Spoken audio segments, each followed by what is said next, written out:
Halo, selamat malam rekan-rekan dimanapun berada. Assalamualaikum warahmatullahi wabarakatuh. Salam sejahtera untuk kita sekalian. Di malam hari ini kita lanjut di sesi TOT Keamanan Cyber sesi 2 sebagai penyegaran dari sesi 1. Nah, menurut Anda apa itu keamanan cyber? Dari mana saja datangnya risiko cyber?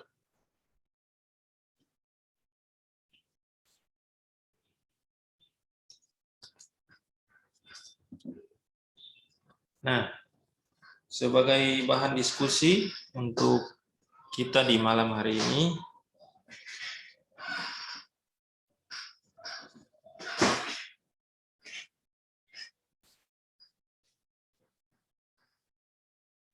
pertanyaan pertama di slide ke-7, Ibu A adalah seorang ibu rumah tangga,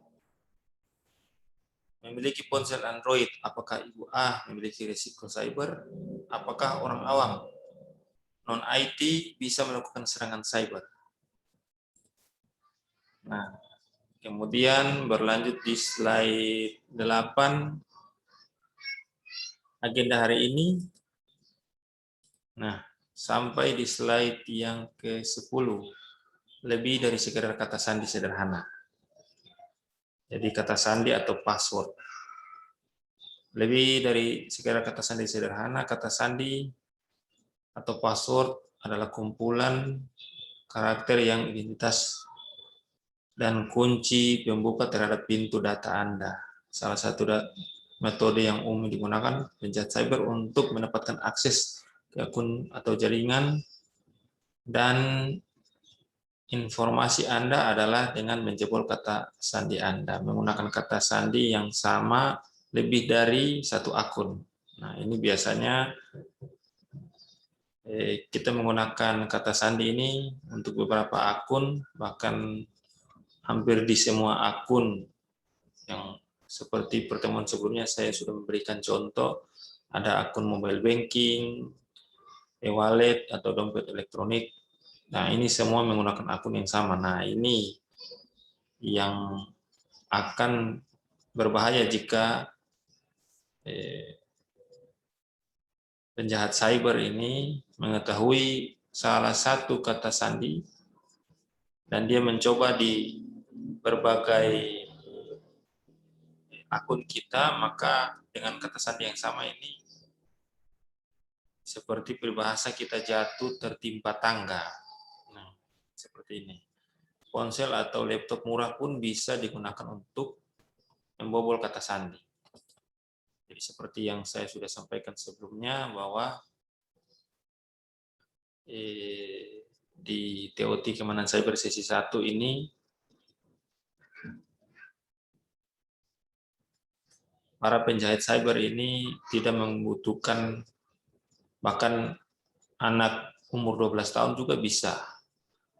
Nah, ini sampai di slide ke-12, dari 13 miliar data password warganet sedunia yang bocor di berbagai situs penelitian keamanan cyber sekaligus pendiri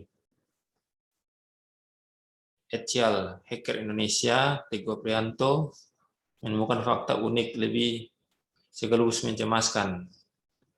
Lebih dari 1.800 sekian password kata sandi Bismillah.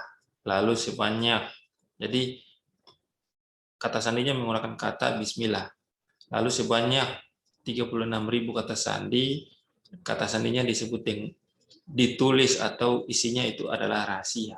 Jadi biasanya kita untuk supaya lebih mudah, biasanya kita pakai menggunakan kata-kata yang umum. Nah, Teguh berasumsi dua kata ini menjadi favorit pengguna internet dari Indonesia. Resmi sudah. Selain nama anak, bikin varian kata kunci adalah problem buat banyak orang Indonesia. Jadi biasanya kita tidak mau menggunakan kata-kata yang susah, Nah, nanti kita akan belajar di slide-slide selanjutnya. Nah, ini ada salah satu contoh ini.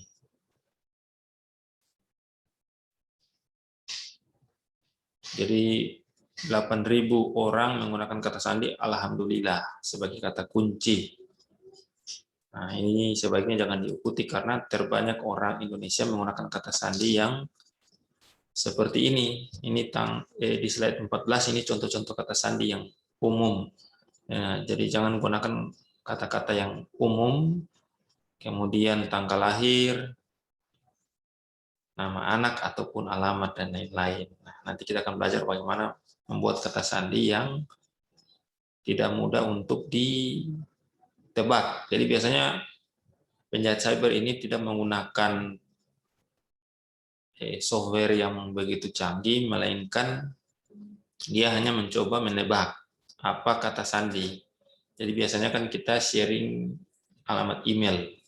Nah, alamat email ini bisa saja penjahat cyber ini ketik alamat email kita, kemudian dia coba menebak apa isi dari kata sandi kita. Nah, biasanya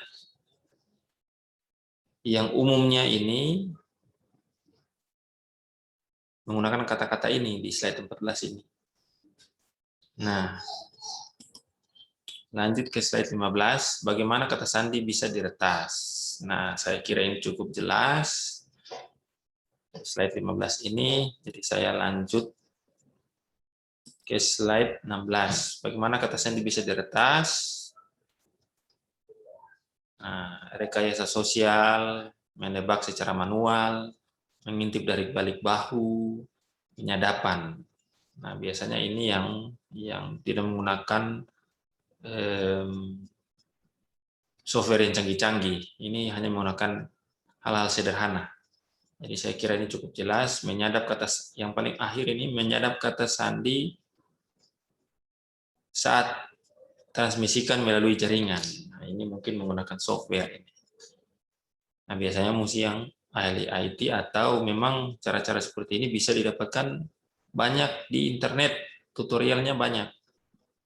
Nah, kita lanjut di slide ke-17, membuat kata sandi yang kuat.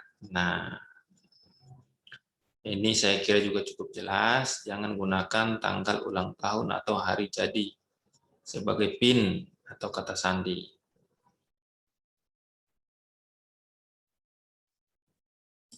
Ya.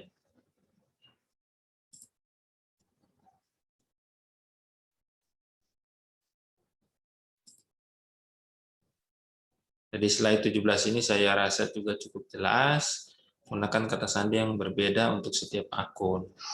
Nah, itu di sesi 1 kemarin saya sudah mencontohkan jika kita menyimpan kata sandi, biasanya kita orang umum menulis kata sandi di kertas dan disimpan di dompet atau di lemari. Nah, kalau di dompet biasanya dompet ini hilang atau jatuh. Nah, sudah ada mungkin si pencuri ini periksa atau orang penemu ini periksa, ada ditemukan kata-kata sandi. Nah, ini juga berbahaya. Jadi untuk aman, kita ketik di Word, kemudian kita inskripsi atau kita save menggunakan password. Nah, setelah kita save, filenya kita bagi. Ada yang kita copy ada yang kita tinggalkan mungkin di laptop, ada kita copy lagi ke flash disk, dan mungkin ke hard disk eksternal. Nah, misalkan laptop rusak atau hilang, nah masih ada di flash dan jadi minimal kita membackup itu 3. Nah, di file di Word seperti yang saya sudah sampaikan tadi kan, kita juga sudah inskripsi. Jadi kita save juga menggunakan password. Nah, jadi ini tidak sembarangan orang juga bisa membuka itu. Jadi seperti itu contoh hal sederhana. Jadi sampai ke slide 18.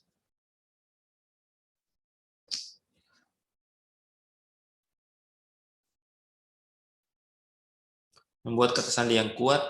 Nah, pertanyaan bingung, tidak perlu bingung dan repot. Ada toolkit GGCA untuk keamanan cyber gratis. Nah, toolkit ini ada di website Micromentor. di pelatihan saya, kemudian toolkit keamanan cyber. Ini nanti teman-teman saya rasa mudah karena ada panduannya seperti apa, sehingga teman-teman bisa mengikuti panduan. Jadi untuk langkah awal teman-teman mungkin coba dulu praktik, sehingga nanti apabila ada kendala, teman-teman bisa bertanya.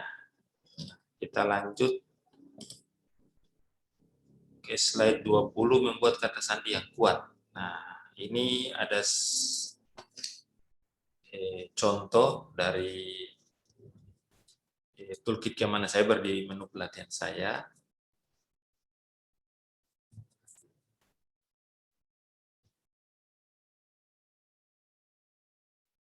Jadi ada dua versi. Gunakan alat ini untuk memindai aktif direktori Anda dan mengidentifikasi kerentanan kata sandi. Jadi kalau kita menggunakan aplikasi yang satu ini, lihat alat, kita klik. Jadi teman-teman ini disarankan untuk langsung praktik. Jadi nanti UMKM juga atau Menti ini bisa langsung akses sendiri. Nah, tinggal teman-teman memberikan panduan pada UMKM seperti materi nanti yang saya sudah janjikan itu sudah dipersiapkan. Jadi UMKM dan teman-teman rekan-rekan mentor juga akan makin mudah untuk menggunakan karena ada panduan yang saya sudah jelaskan ini dalam presentasi.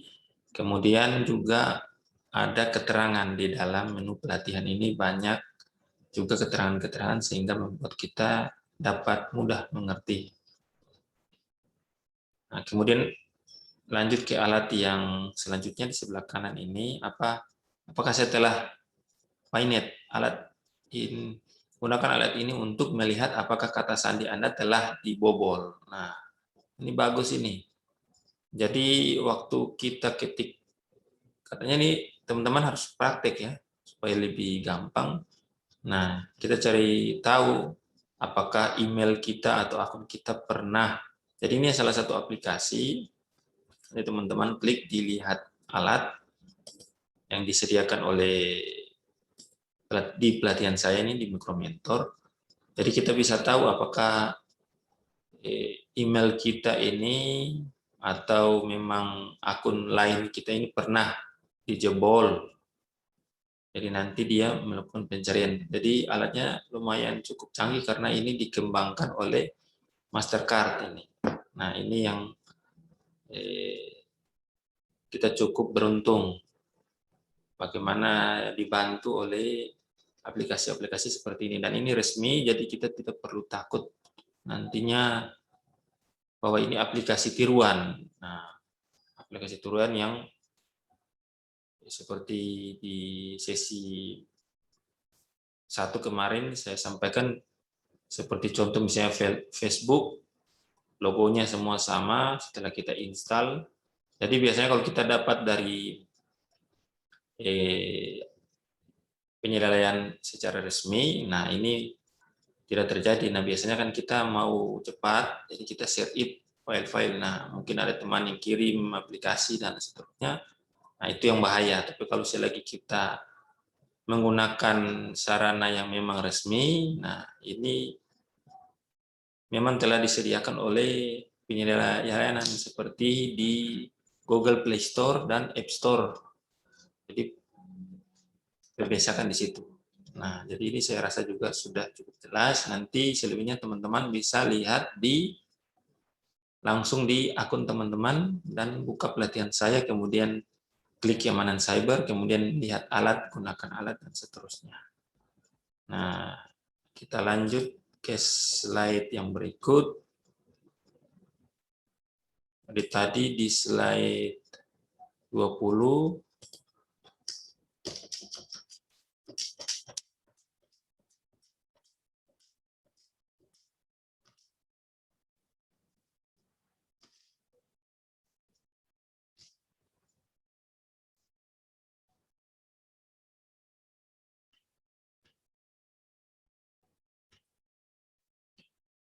slide 21, Apakah Anda mengalami peretasan? Apakah akun Anda telah diretas? Periksa di sini. Jadi teman-teman klik, ini ada atau periksa data. Nah ini saya sudah jamin ini tidak berbahaya, ini website ini. Jadi teman-teman bisa cek sendiri. Seperti contoh ini Paynet ini, teman-teman bisa klik alamat email, kemudian klik Paynet, nanti akan muncul. Apakah akun kita ini pernah dijebol? Nah, nanti akan keluar. Nanti teman-teman bisa coba langsung praktik. Supaya teman-teman bisa langsung tahu ya. Kemudian lanjut ke slide 22, lebih dari sekedar kata sandi sederhana juga. Nah, Bukalapak. Ini contoh ya. Contoh collect email password. Ini MySpace. Nah, ini contoh-contoh. Jadi kalau tadi menggunakan Paynet, ini menggunakan periksa data. Nah, kita bisa tahu mungkin akun kita ini pernah dijebol. Nah, contohnya seperti ini. Kita menggunakan periksa data.com, kita ketik alamat email kita, total keseluruhan data yang bocor. Nah, ini ada keterangan-keterangannya ini. Ini menggunakan bukan Paynet tapi periksa data. Jadi di slide 21 itu ada 2 website. Teman-teman bisa menggunakan salah satu. Jadi yang di slide 22 ini adalah contoh menggunakan periksa data.com. Nah, kemudian ini adalah contoh.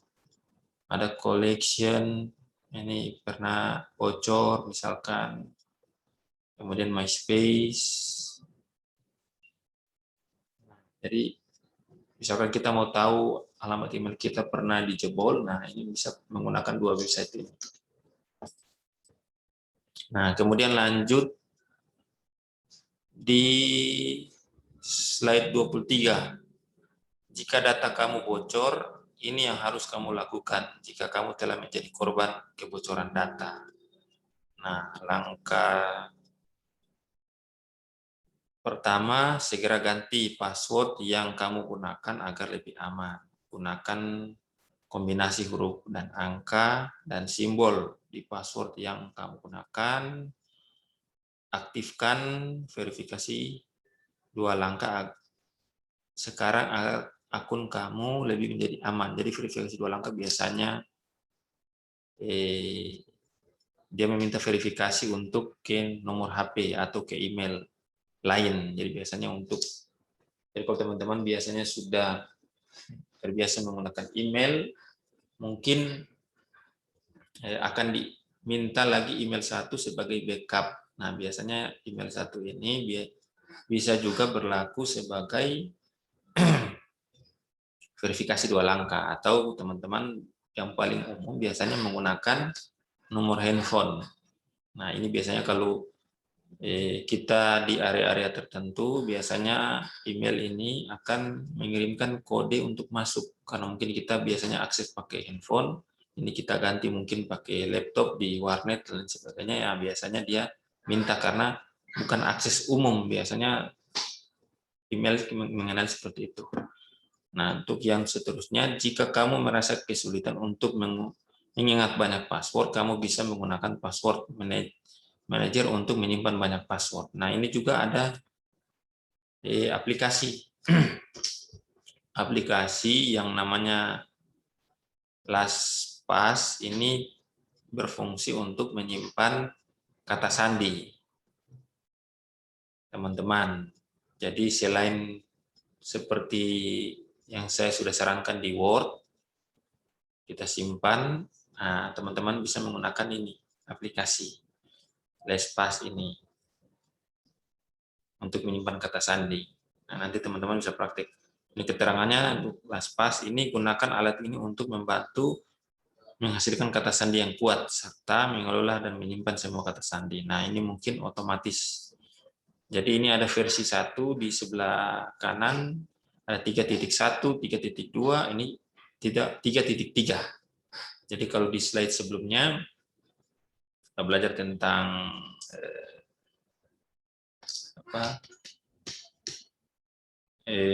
kata sandi yang kuat menggunakan Paynet tadi, kemudian escape core di slide 20. Nah, ini stepnya, step 3.3, titik terakhir ini.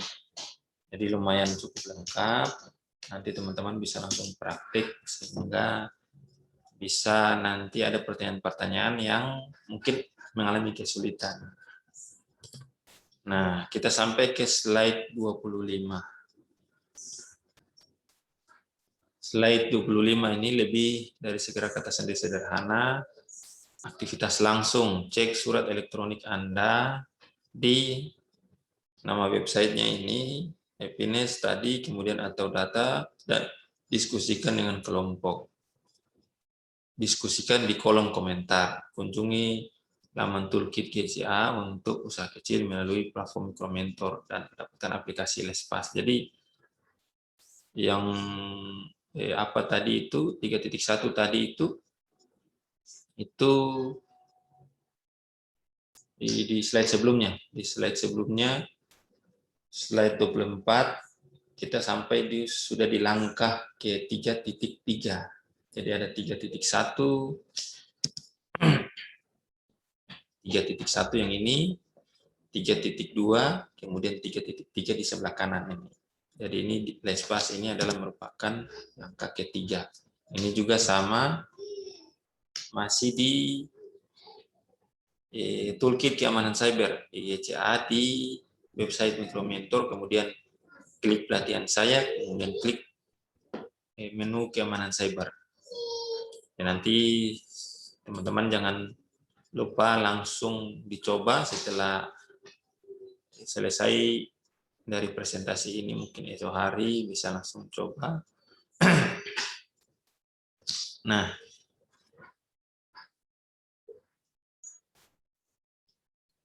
di slide 27 memberikan lini perlindungan tambahan apa yang Anda ketahui kata sandi. Seperti apa perlu Anda miliki token. Jadi ini adalah dua autentikasi. Ini menggunakan Google, kemudian verifikasi lewat nomor ponsel, kemudian sidik jari. Nah, biasanya untuk smartphone yang sudah ada pemindai sidik jari atau biometrik, ini bisa menggunakan sidik jari juga bisa. Ini memang bagian daripada yang disediakan oleh handphone smartphone ini, yang pemindai sidik jari atau pemindai wajah ini membantu juga. Jadi biasanya kalau kita di Mikromentor biasanya diminta apakah kita ingin menggunakan sidik jari untuk verifikasi. Nah, ini kita bisa gunakan sehingga bisa verifikasi 2 langkah. Nah, slide di 28. Jadi tetap hati-hati, jangan sembarang memberikan kode OTP seperti yang di pertemuan keamanan cyber sesi 1 saya sudah sampaikan dan sudah ingatkan. Metode OTP terbaik adalah menggunakan aplikasi Authenticator jika tersedia. Kemudian ini contoh juga pembobolan akun laku tanpa OTP. Jadi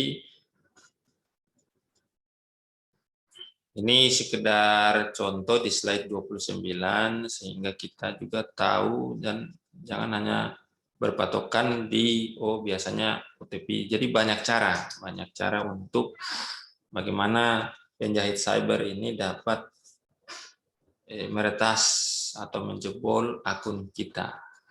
Jadi ini salah satu contoh, saya rasa juga cukup jelas, nanti teman-teman bisa baca dan pelajari. Kita lanjut di slide 30. Nah, ini juga disediakan oleh keamanan cyber. Di menu keamanan cyber pelatihan saya memberikan lini perlindungan tambahan pada saat masuk. Nah, ini ada Google Authenticator dan Microsoft Authenticator. Aktifkan akun untuk Anda. Nah, ini teman-teman bisa baca seperti di Di slide 30 paling kiri, ini aplikasi aktifkan 2FA untuk akun Anda. Gunakan alat ini untuk mengkonfirmasi akun daring Anda dengan aplikasi 2FA ini, atau juga bisa menggunakan autentikator dari Google atau Microsoft. Jadi sama juga kalau tadi kita di step 3.1, ini step 3.2. Bagaimana kita memanfaatkan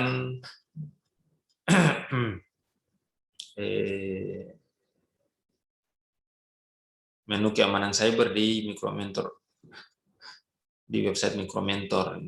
Kemudian kita lanjut di slide 31. Aktivitas langsung pasang aplikasi autentikasi. Nah, ini contohnya seperti yang tadi, diinstal ke perangkat komputer kita atau laptop ya.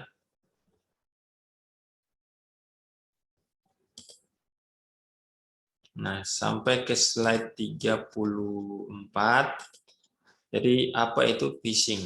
Jadi phishing ini adalah kegiatan upaya penipuan untuk mendapatkan informasi atau data sensitif seperti nama lengkap, password, dan informasi kartu kredit atau kartu debit dan lain-lain melalui media elektronik dengan menyamar sebagai sosok atau pihak yang dapat dipercaya. Nah, ini contohnya biasanya kalau dulu kita sering terima SMS dari mama atau papa minta pulsa ini. Nah, ini salah satu contoh. Nah, yang jadi phishing ini seperti katanya ini kegiatan memancing orang. Jadi phishing adalah memancing.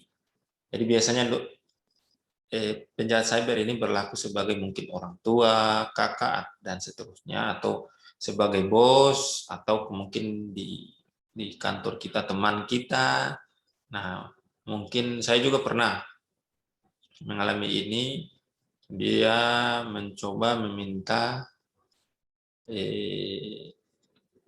transfer uang, karena seperti mau minta pulsa itu karena lagi di jalan dan ATM ini tersedot, kemudian susah mau pulang.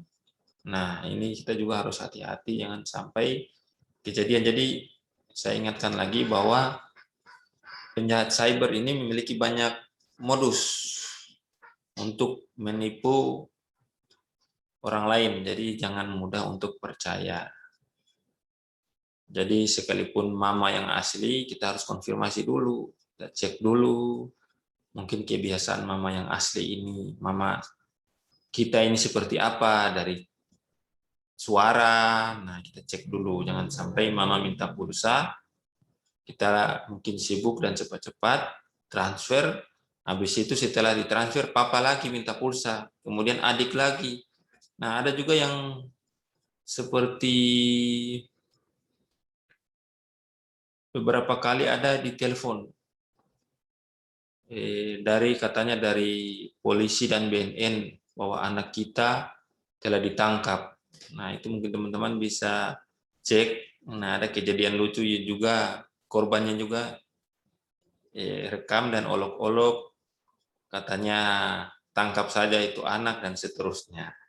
Nah, jadi selalu hati-hati. Jadi kalau seperti contoh tadi, kalau mama minta pulsa kita cek dulu, kita telepon dulu, kan pasti kita tahu suara orang tua kita itu seperti apa. Jangan sampai habis mama, setelah itu papa lagi, habis setelah itu adik lagi atau kakak lagi. Nah, kalau kita tidak aware dengan kejadian itu, mungkin kalau mama 100.000, papa 100.000, atau adik 100.000, ya setelah kita sadar bahwa itu memang bukan orang tua ataupun adik kandung, padahal itu penipu atau penjahat cyber tadi.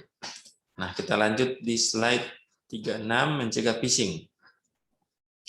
Nah, jadi ini sudah cukup jelas, saya tidak berlama-lama, sehingga durasi dari kegiatan malam ini teman-teman bisa pelajari.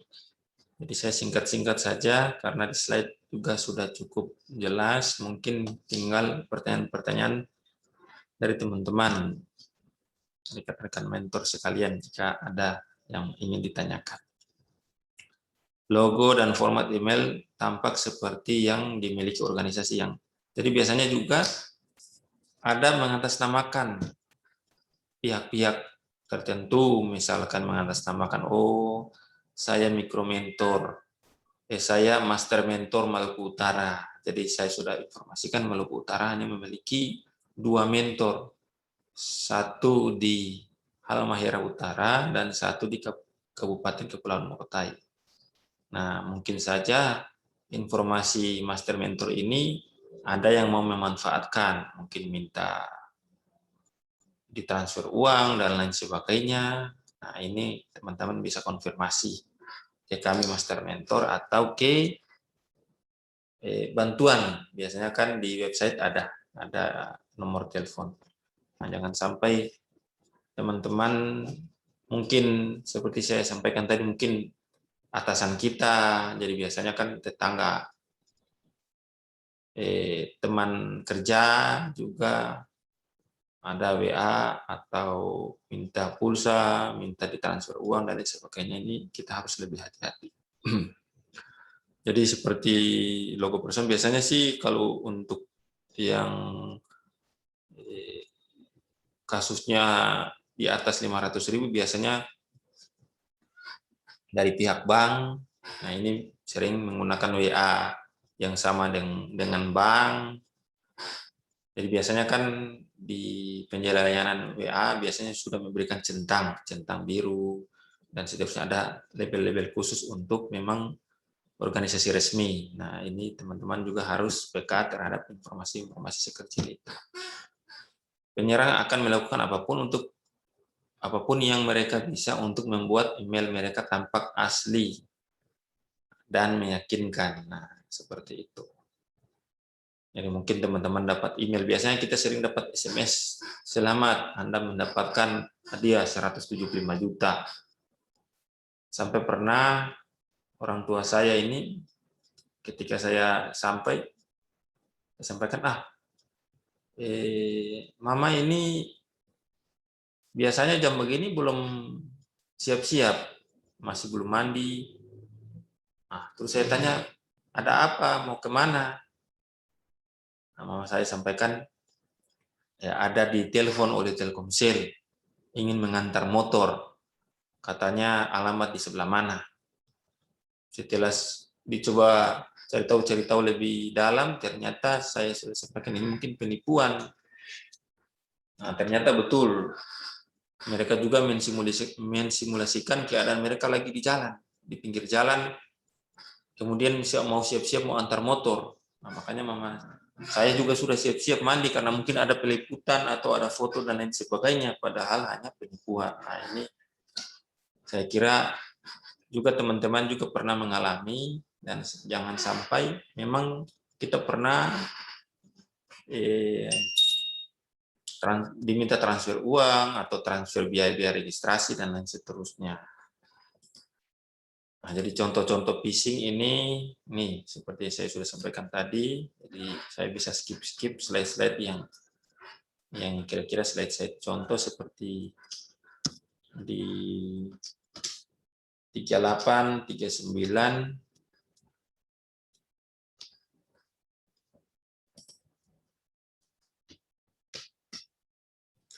Nah, kemudian definisi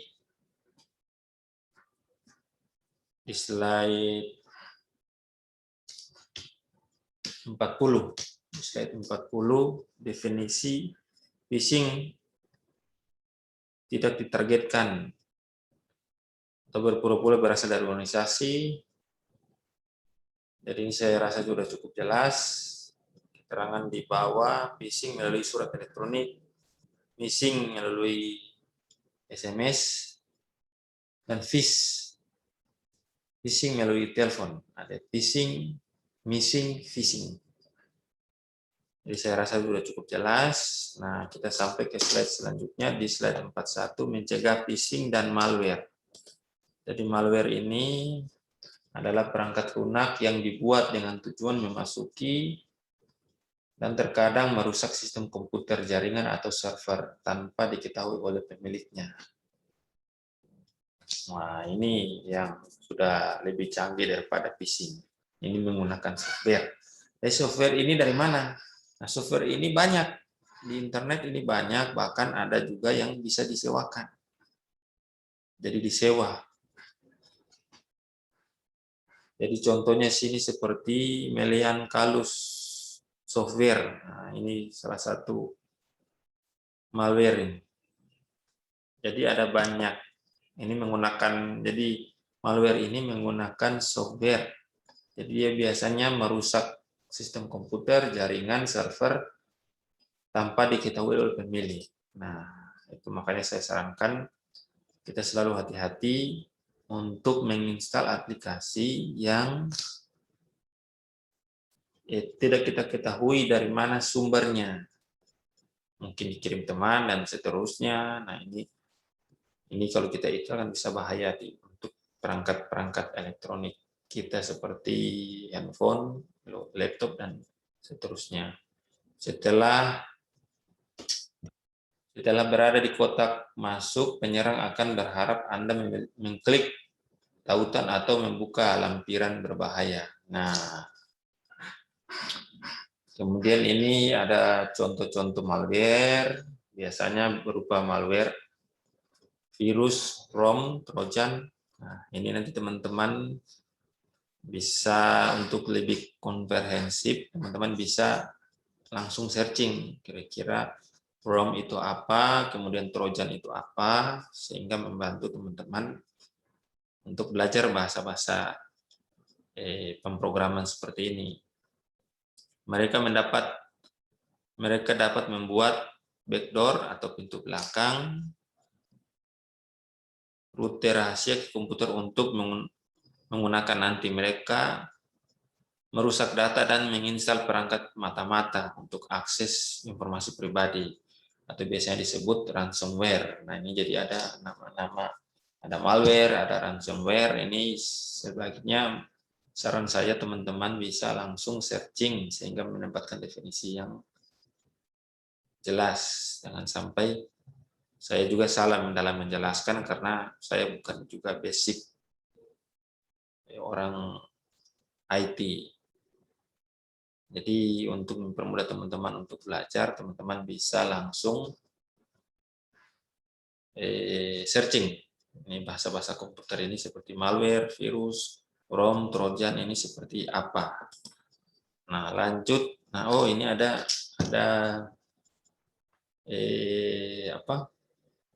definisinya, ini sudah disiapkan juga. Malware, ini virus ini seperti apa, ransomware ini seperti apa. Saya langsung di paling akhir. Ransomware ini adalah salah satu jenis malware yang digunakan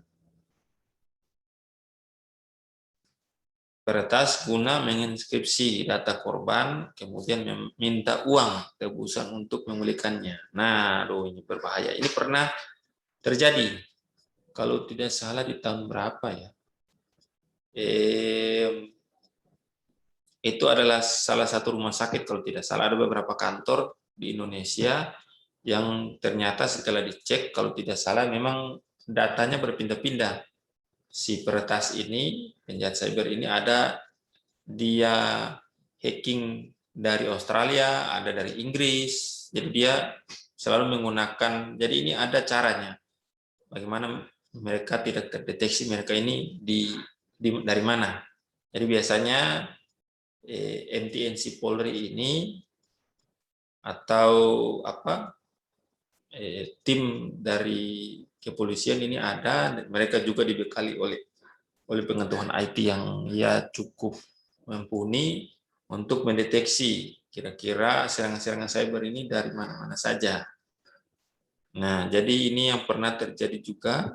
Nanti teman-teman bisa langsung cross check apa memang betul informasinya. Kalau tidak salah pernah salah satu rumah sakit dan beberapa kantor ini dimintakan tebusan berupa Bitcoin.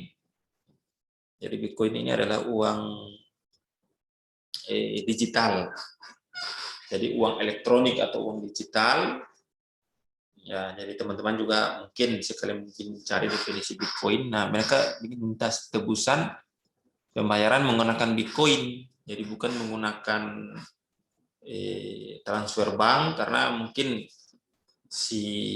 karena Bitcoin ini kalau tidak salah di Amerika ada beberapa negara yang sudah bisa untuk pembayaran menggunakan Bitcoin dan ditransaksikan, dikonversi menggunakan uang dari negara tersebut. Nah, mereka meminta tebusan.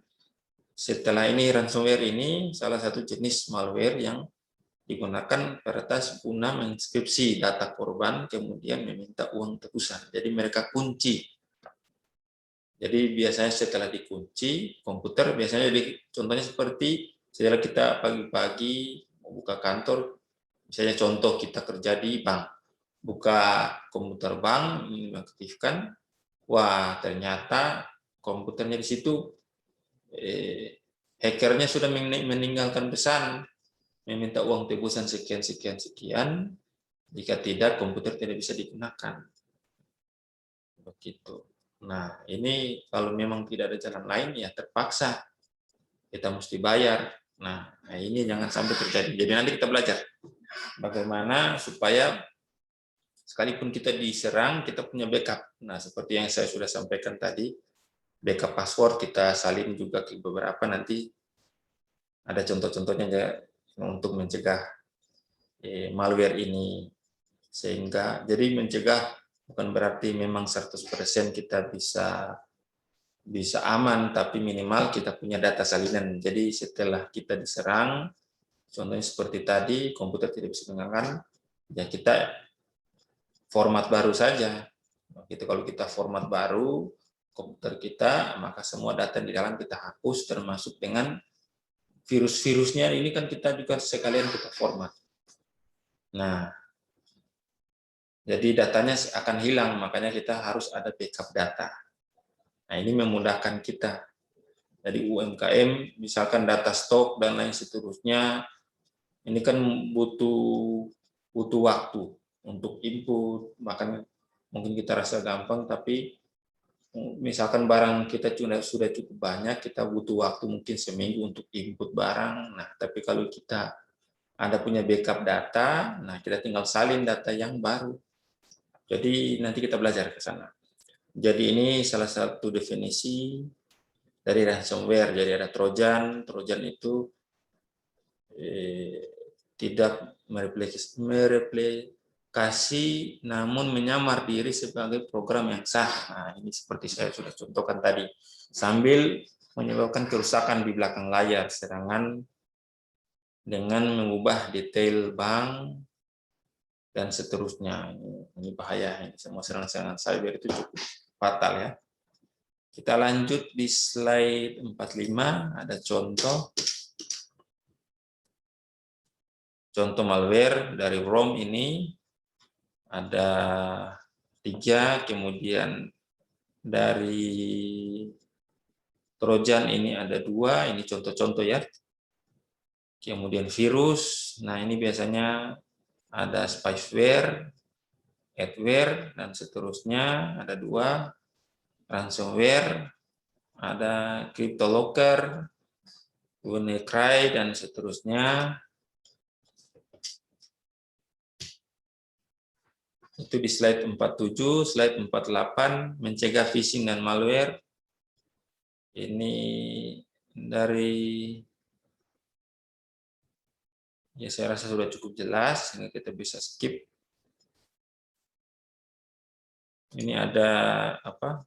Ada beritanya ini teman-teman nanti bisa buka sendiri. Kemudian lanjut ke slide 49.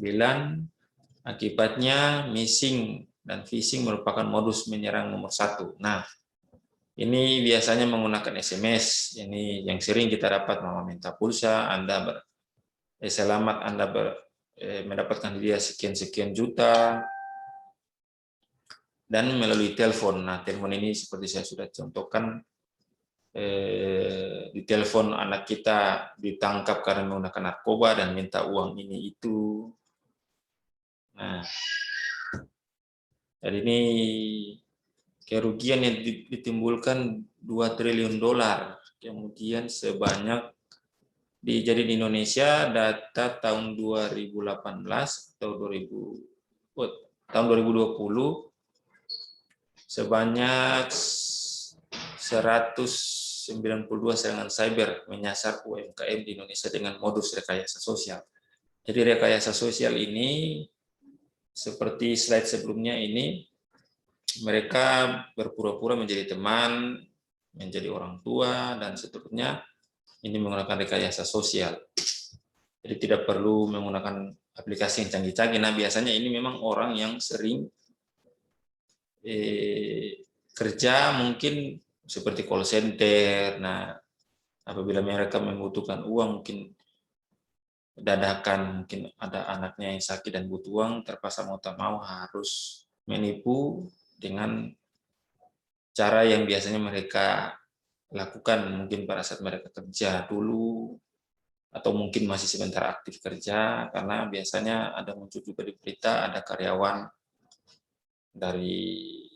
jadi sudah pernah ada yang ditangkap kalau tidak salah itu, dan di video di mana ya, nanti teman-teman bisa buka, itu kalau tidak salah dia mencontohkan bagaimana dia menipu melalui telepon kepada korbannya itu. Antivirus bagaimana cara kerjanya? Nah, ini saya rasa sudah cukup jelas, jadi saya bisa skip. Penyerang akan menciptakan strain virus baru dengan tanda tangan yang sedikit berbeda. Jadi mencegah phishing dan malware, install antivirus dan blokir iklan komputer beredar. Jadi install antivirus, langkah-langkah untuk mencegah malware tadi, pastikan perangkat dan akun Anda diperbarui, pastikan domain email atau situs yang Anda tuju benar-benar alamat email. Nah ini penting. Biasanya kalau tidak salah di grup ini pernah dibagikan bantuan di grup mentor ini Maluku Utara pernah mengirim link kalau tidak salah. Nah ini teman-teman juga mungkin pernah alami langsung ya. Sampaikan katanya bantuan, nah ini hati-hati. Kita diminta mengisi nama, nomor KTP, mungkin ada nomor-nomor yang lain, dan seterusnya. Padahal memang ini adalah kegiatan menggunakan rekayasa sosial dengan menggunakan aplikasi yang canggih-canggih. Nah, biasanya seperti contoh ini, Google.com biasanya diganti namanya. Jadi kalau kita perhatikan, apakah memang ini situs resmi? Karena untuk bank, ada salah satu bank misalkan, contohnya Bank Mandiri.com misalkan. Nah, ada juga mandiri.co.id. Nah, ini yang kita harus tahu. Jadi biasanya brosur dari Bank Mandiri kita harus cross check di sana. Kalau brosur apa, kita harus cek memang ini milik Mandiri atau bukan. Ada kalanya juga seperti di WA, mengatasnamakan salah satu bank atau apa. Nah, seperti contoh tadi, mengatasnamakan dari Mikromentor Indonesia misalkan, padahal dia mungkin belum centang biru dan seterusnya. Itu contohnya seperti itu. Jadi bagaimana kita mencegahnya. Kemudian slide 52, ini ada juga, jadi tidak sampai di 4.1. 4.1 ini ada antivirus. Ini ada juga di pelatihan saya menu keamanan cyber, antivirus. Jadi di slide 52 ini ya, 4.1.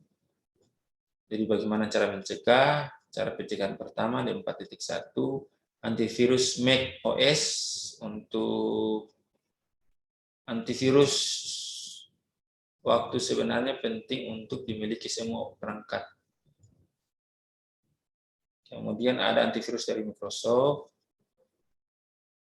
Gunakan alat ini untuk mencegah malware yang diketahui berjalan di sistem Anda. Ini kita bisa gunakan.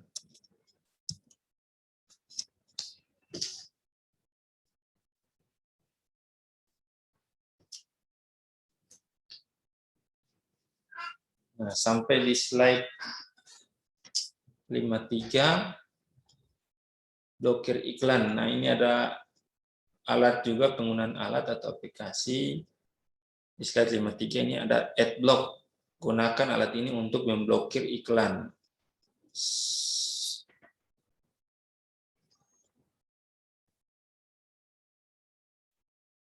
Jadi sembulan video konten yang tidak diinginkan lainnya saat menjelajah. Jadi biasanya kita disuguhkan, biasanya ada iklan, jadi kita bisa blokir iklan.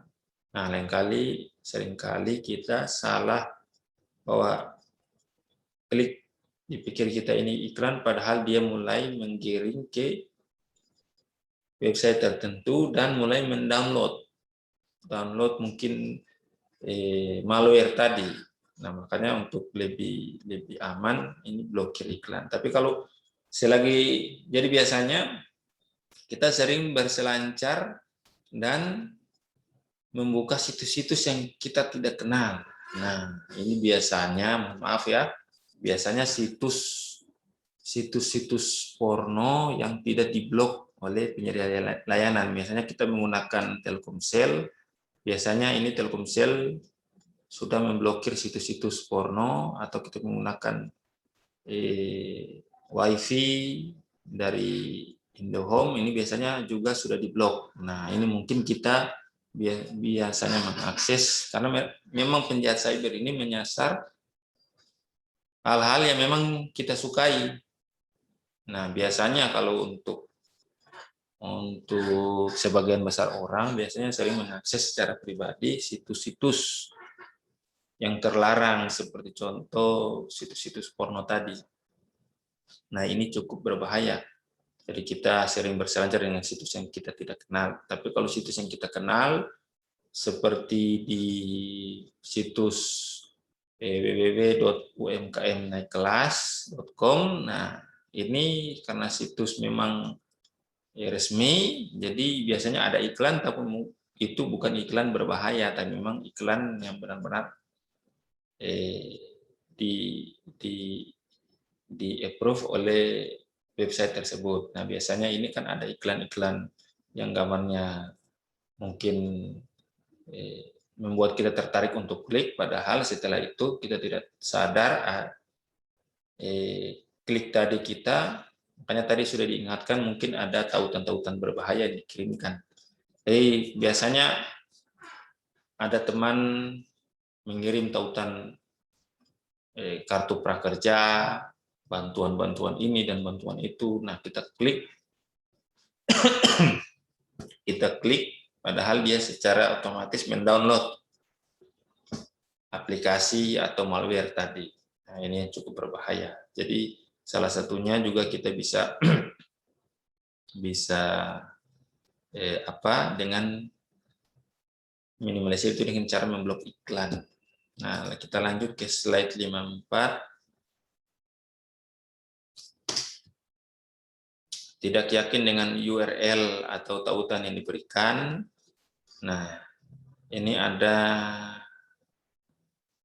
buka program Microsoft Word atau sejenisnya, kemudian blok, klik tahan, salin URL, dan tempel ke Word. Ganti font menjadi Times New Roman dan perbesar ukuran hingga 30 atau lebih. Dengan cara ini Anda bisa membedakan karakter I yang besar, L, atau tanda 1. Nah, ini biasanya kan ada yang dimanipulasi, misalkan ini sini ada contohnya atau tidak ya, sebentar saja.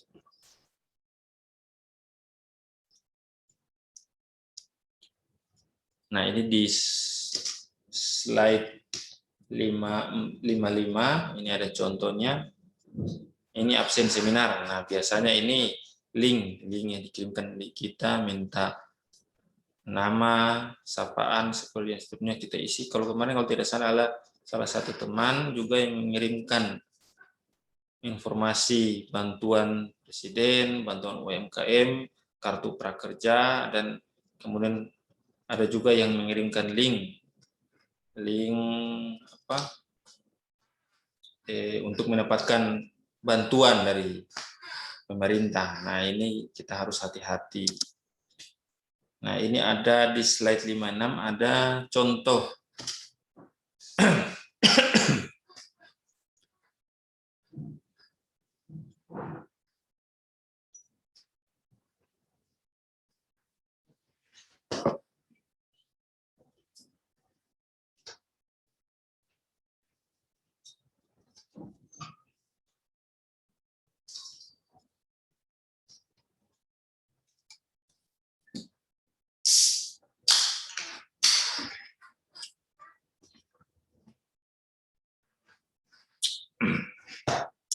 Jadi kita sampai di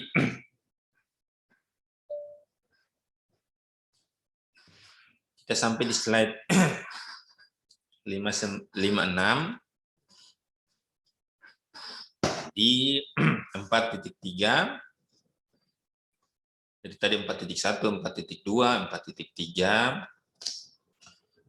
Cara pencegahan, ada 2 alat lagi, ada aplikasi Qt9 untuk Android. Ini gunakan alat ini di perangkat Android Anda untuk membantu memblokir Anda untuk akses di situs yang diketahui memiliki virus. Nah, ini seperti yang saya sudah sampaikan tadi ini. Kemudian di sebelah kanan juga gunakan alat ini untuk mencegah komputer dan perangkat Anda terhubung ke situs malware atau phishing. Nah, ini aplikasi atau alat yang tidak berbahaya karena ini secara resmi. Jadi mungkin ada versi yang berbayar, namun untuk beberapa aplikasi ada yang masih gratis dulu untuk beberapa bulan. Jadi pertanyaan apakah ini penting? Pertanyaannya apakah ini penting? Ya, jika teman-teman sering mengakses website-website yang teman-teman tahu bahwa ini bukan website resmi, misalkan jadi biasanya kalau saya sering biasanya akses website dari aplikasi Lunas, jadi www.umkm.class, ini seperti contohnya seperti ini ya. Sebentar, saya keluar dulu.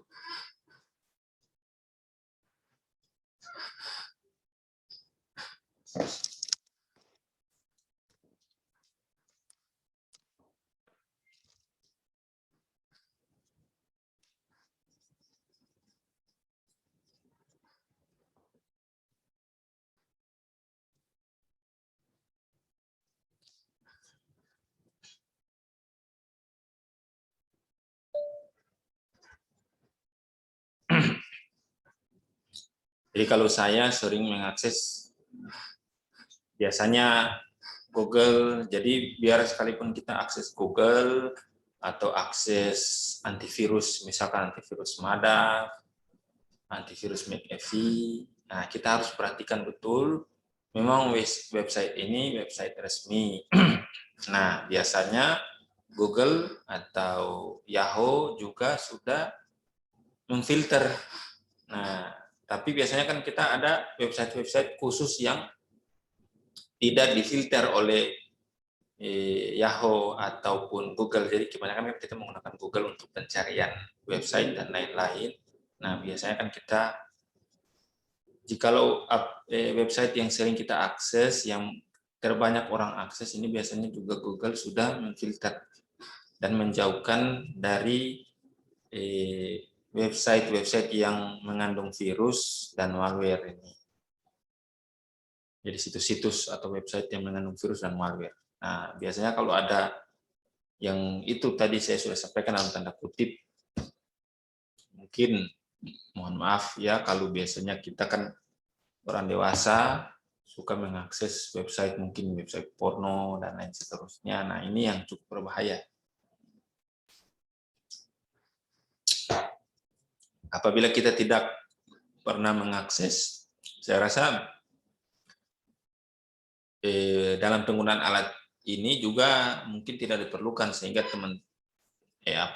biasanya kalau smartphone kan setelah kita menggunakan aplikasi Facebook, Instagram dan seterusnya, itu memori kita kan semakin terisi. Nah, apalagi kita menggunakan aplikasi yang ini juga, maka akan semakin memperkecil ruang kosong di handphone. Jadi kalau memang kita rasa juga kita kurang berselancar di website-website yang memang kita tidak kenal, nah ini sejauh itu pasti aman-aman saja. Nah, ini ada salah satu di luar, di slide 57, ini mencegah phishing, ada tambahan, ini aplikasi Get Contact. Ada juga beberapa aplikasi, nah makanya biasanya untuk smartphone yang sudah sedikit dibekali oleh dari pabrikan aplikasi-aplikasi bawaan smartphone yang bisa mendeteksi, seperti kalau di handphone saya tuh ada aplikasi Hia kalau tidak salah, itu biasanya ada nomor-nomor yang memang nomor spam atau nomor-nomor yang biasanya menipu nomor lain, ini bisa terdeteksi. Nah, untuk jika tidak ada, ini adalah salah satu contoh, kita bisa menggunakan Get Contact. Jadi kita install, dibuka Play Store ataupun App Store. Jika kita menggunakan HP Apple, nah kita buka pencarian, ada Get Contact. Nah, Get Contact ini biasanya ada nomor-nomor yang sering masuk ke kita bisa cek. Nah, nomor ini pernah disimpan oleh pengguna lain mungkin. Nah, ini contoh, kita simpan Ibu Adelia. Oh, ternyata ada ini loker penipuan, jangan datang. Nah, ini pernah disimpan. Jadi kalau ada nomor-nomor baru yang menipu teman-teman, teman-teman cek di Get Contact, oh belum muncul, nah teman-teman bisa simpan.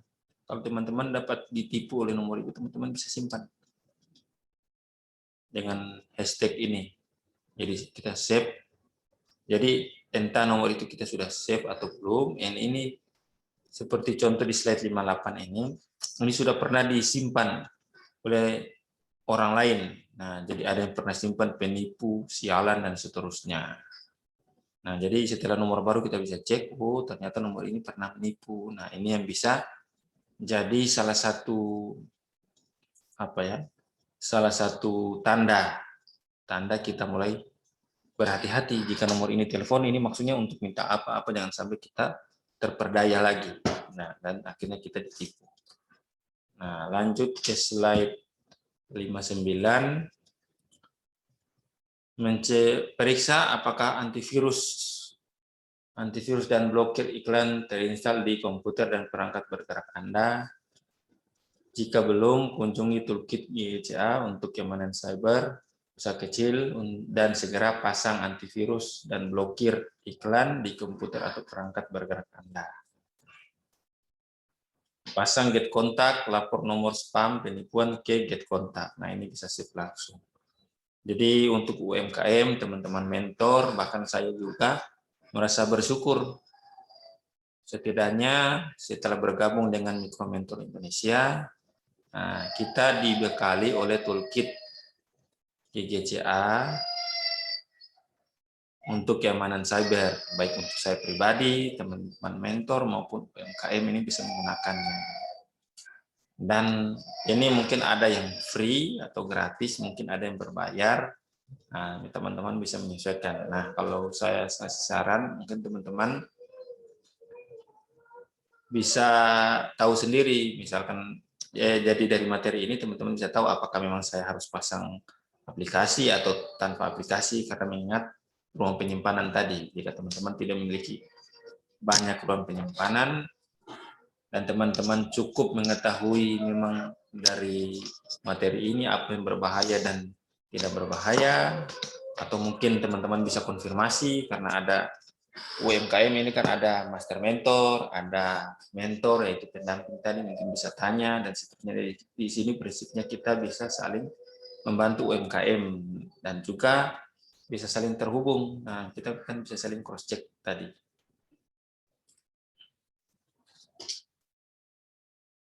Pertanyaan terkait phishing dan malware, pertanyaan tambahan. Nah, kita sudah di akhir sesi. Jangan lewatkan di sesi esok malam, di sesi terakhir TOT Keamanan Cyber. Mudah-mudahan teman-teman bisa hadir. Jika teman-teman menginginkan untuk pertemuan lewat Zoom, saya sangat mempersilahkan jika teman-teman memiliki waktu luang, besok malam kita menggunakan via Zoom. Apabila tidak, kita tetap menggunakan via WA Group. Nah, ini saya informasikan ada di slide, 2 slide terakhir. Di slide 62, 63, ada media sosial dari Mikromentor Indonesia, Kementerian Koperasi, dan kami, Koperasi Andes. Kalau khusus untuk Koperasi Andes, ada Facebook, Instagram, dan YouTube. Teman-teman bisa ikuti. Jadi untuk pertemuan malam ini, terima kasih banyak teman-teman telah meluangkan waktu. Mudah-mudahan di sesi terakhir bisa ikut. Dan kita di akhir sesi nanti terakhir saya ingin mengingatkan kita untuk mendampingi 4 UMKM, minimalnya 4 UMKM, sehingga informasi tentang bisnis digital, kemudian TOT Keamanan Cyber ini dapat juga diketahui oleh teman-teman, karena materi-materinya cukup penting. Nah, saya akhiri pertemuan malam ini. Assalamualaikum warahmatullahi wabarakatuh, dan selamat malam. Terima kasih banyak telah mengikuti kegiatan TOT kedua di malam ini. Sekian dan terima kasih. Selamat malam.